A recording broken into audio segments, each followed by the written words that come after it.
जरी या खेड़ा की सब्ज़ी बनाने के लिए सबसे पहले हमने इसके पत्तों को तोड़ लिया है और इसके जड़ को साफ़ कर लिया है और इसे छोटे छोटे टुकड़ों में काट लेंगे।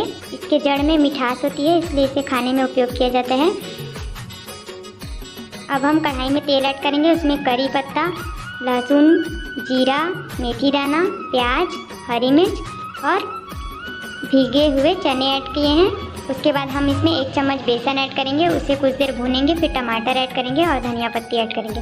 अब इसे पकने देंगे। पकने के बाद नमक, मिर्च, हल्दी पाउडर, धनिया पाउडर, जीरा पाउडर ऐड करेंगे।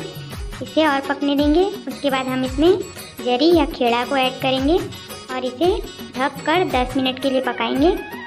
10 मिनट बाद इसमें हम मही या छाछ ऐड करेंगे। मही ना हो तो आप दही भी ऐड कर सकते हैं। अब इसे हम उबलते तक पकाएंगे। जरी की सब्ज़ी बनकर तैयार है।